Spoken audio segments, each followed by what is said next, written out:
Please help support the channel by visiting our Amazon store, affiliate link below. Hey, what's going on, everybody? My name is Matt Jarbo, this is 3 Buck Theater, and this is my review, my what I think of Star Trek Discovery Season 1, Episode 6, Lethe? I don't even know how to pronounce that word. It doesn't even really matter. The word is never once uttered throughout the entire show to give me some kind of context, and I'm too lazy to look it up. But that's okay, that's okay. This episode was, in my opinion, a game changer. I thought it was fantastic. I literally thought it was fantastic. And I understand that people are going to come here and watch these reviews and give me a bunch of downvotes because I happen to say that I happen to like the show. And that's perfectly fine. You guys can disagree with me. But this episode did something that the other episodes hadn't done thus far. And that is bring emotion. And it hit me hard. And it might hit me hard because I'm about to be a dad of a little girl, and that's kind of what this episode was really about. So essentially what happens is Sarek is on a mission to meet the Klingons while he is en route. A logic extremist, which I'm not going to lie real quick. I thought that was one of the most ridiculous things I'd ever heard at first. I'm like, logic extremists? That seems highly illogical, but I guess they exist. I mean, I guess it does make sense that there would be radicals on Vulcan, right? You know what I mean? Like, yeah, it's a logic based, planet, right? It's a logic based species, but or race, whatever you want to call it. And yeah, I mean, but there's going to be some that are going to be more logical or less logical than others. I think that just makes perfect sense. Not everyone is going to have the same logic across the board. But this one dude, like basically commits seppuku. Blows up, sabotages the ship, wounds Sarek, and Sarek's Katra is then transferred over to Michael to cross space and time, essentially, in order to let her know that he is wounded. Now, this was something that was brought up in the second episode, I believe, when she was in the brig and he sensed her distress and he came and spoke with her through the mind meld, essentially. And a lot of people were really upset about that. They were hoping that wasn't going to be an actual thing. Turns out it's an actual thing. It didn't really bother me as much this time around because it worked in the context of what they were attempting to do. On the pilot episode, we didn't necessarily know the backstory. Now we know the backstory. That her and Sarek, he put part of his soul into her, his life force into her to bring her back to life when logic extremists bombed the school that she was going to, and she was dead for 3 minutes when she was only a child. This is something that did catch me off guard. Not as bad as last week in dropping the F-bomb 3 times in a span of 45 seconds, but still just caught me a little off guard of like, okay, so we're going with this. But again, it made sense. He's a very logic-based person, but I still think deep down there might be emotions there. I'm sorry. I think that's the whole, I think that's going to happen. And I think it did happen. All right. And that was kind of part of this too, is, with Sarek, at least, his fascination with humanity is what got him in this predicament. This is the first episode where Mia Kirshner plays Amanda. We get to see a little bit of her in a part of his mind that Michael Burnham keeps tapping into whenever she means to amplify herself into, kind of align with his soul, so to speak. But it's this pivotal moment for Sarek and Michael. It's this whole thing of, it's her graduation day and her application into the Vulcan expeditionary group, whatever it's called. I'm sorry, my brain fried on that right now. Was denied, and of course, she's trying to figure out what the hell's going on, and Sarek keeps blocking her from being there, like pushing her out of the mind meld, and so she has to keep going back in and trying to figure out why.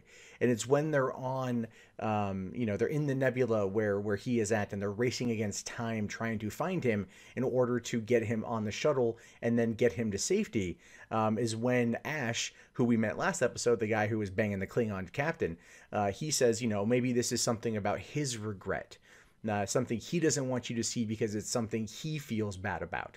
And that's an interesting thought process, because at no point, at least from what I recall, have we ever really gotten deep into the emotional side of Vulcans. And people out there might argue, oh, there's no such thing as emotion on Vulcan, so on and so forth. I disagree. I think you can be the most logic-based person in existence, but at some point, emotion is going to creep up. And that was still something that was talked about when we find out essentially why he didn't want Michael to see this, which was his failure as not only a parental figure and a mentor, but ultimately a father. where she was denied access because she is not Vulcan. And then he mentioned, oh, well, my son Spock is going to come up of age. And the guy says, well, I'll tell you what, you can let in one of your half-breed children, essentially. I mean, like whole man racism in Star Trek. I thought we'd move beyond that, Gene Roddenberry. Well, on Earth, at least. But that was an interesting point, was that was something, that was a decision Sarek had to make. And he chose Spock. And then he even says, well, Spock chose to join Starfleet, so whoops, you know. And I thought that was kind of funny, but essentially that's what it was, is he felt like he let her down. And then at the whole time, her, you know, she's having a human emotion to this whole thing. And that was where we learned that Amanda had given her Alice in Wonderland, Lewis Carroll's books, to help remind her of her human side. And I've had conversations with the guys from Midnight's Edge about this. They clearly hate the show. At this point, it's fucking up there for me. I love it. And they dislike it, but this is where we're learning more about Michael, more about her battling of her humanity and being Vulcan. She's raised of two worlds, right? And that's why over the course of the 7 years she was on the Shenzhou is when she tapped into more of her human side, and that plays out very much towards the end of the episode when her and Ash are having a conversation, and she's just describing the duality of emotions that she was feeling at that moment in time, and she was asking, what does it mean? And Ash just says, this means you're human. Because she is. She's still human. She may have been raised on Vulcan from a young age and gone through all that, but ultimately you can't deny her biological makeup. You can't deny that the emotions, no matter how much you try to repress them, are going to be there. And Sarek himself also was accused of being emotional and not being logical. And part of that, too, in my personal opinion, is just simply the fact that Sarek, you know, having a human wife, having a half-human son, raising a human daughter that is, you know, trying to be raised as Vulcan, he is going to eventually experience emotion. That was one of the core aspects of like the original series and the movies, with like the relationship of Spock and Kirk. That was a big part of it, and they played a bit of that here, and I freaking loved it, man. Like, I started getting like emotional. I paused the show halfway through and I'm explaining it to my girlfriend, and just like all these like emotions hit me about, like, because how much I just love Kirk and Spock, and I love their relationship, and I love how they work together, and they tapped into a little bit of that with this in a way that was excellent. And I was just like, oh, okay, finally the show is kind of coming into its own. I really, really, really, really start to like it, like to the point of where I'm like, just give me the rest of the episodes. I'm gonna binge watch the hell out of it. Same way I feel with the Orville, just again, two separate sides. The Orville is my jam. This is getting up there. But the other part of the show too, the other little tidbit of the show was all about Lorca. And Lorca being, you know, having some stuff, you know, some of his decisions called into question by his admiral friend, who apparently he had a relationship with, and he used that to his advantage to get a little bit of D going on, right? Putting the D in Discovery, you know what I mean? And so then, of course, you know, she sees a scar on his back and she touches him and he freaks out, pulls a phaser, holds her by the throat, and, you know, because he's clearly got PTSD from what happened at his last command, which I didn't talk about in the last episode, but basically what happened was he ended up killing everyone on his crew. You know, they were under attack. He ended up basically detonating the ship, killing his crew, knowing that they would have been tortured and killed and everything else, and it would have been a long and arduous death, and he didn't want that for the crew. That's what he chose to do, and as a result, he's living with that. And that is still clearly the PTSD that's affecting him right now. But one of the comments that the Admiral made was, oh, but last week you were tortured, you know, and here you are again in the captain's chair. Like, you're not accounting for possible PTSD, which is, again, something that we never really explored much in some of these type of shows. You know, like the away teams go out there every single week. They battle new dangers, new threats, new enemies. And then next week, oh, it's procedural.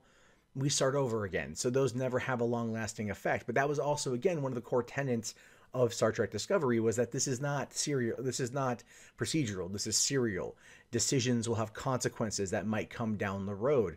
And that is what we're seeing here by episode 6. So it's taken a little bit of time to get there, but I really like it. Now, I should say also the ending I thought was, I called the ending necessarily not, well, I thought she was going to die, because the Admiral was like, well, clearly you're not fully equipped to do this job, and I'm going to make sure that, you can step down and get the help that you need. And he sends her off to go and to go and meet with the Klingons, and the Klingons end up, double crossing everybody and kidnapping her, and that's where the episode ends. But there was an interesting interaction between Lorca and Saru, when Saru was like, "Hey man, like we go and we break protocol all the time. We go and do our own thing all the time. Shouldn't we go and get her? Shouldn't we go and find her?" And he's just like, let's, if Starfleet tells us to go rescue her, we'll go rescue her. But until then, like, it's all good. And he knows he's doing that as a way to protect himself from losing command. He's probably secretly hoping that she dies. Even though they've been friends for probably close to 30 years. They've been physically intimate with one another. So it's one of those things where it's kind of like his thirst for control and power is going to offset any kind of rational thinking here. Again, not logic, the opposite of logic and all emotion. And that's playing in pretty heavily to the themes of the episode, which I very much liked. As I said, this was probably their best episode to date. Especially coming off of the whole nonsense with the tardigrade from last week, and like the controversy surrounding the fact that they might have ripped off a video game from 2014 to tell the same story. That was interesting. But also, I really just enjoy the show now. I'm liking the characters. Tilly's awesome. Tilly's my favorite character.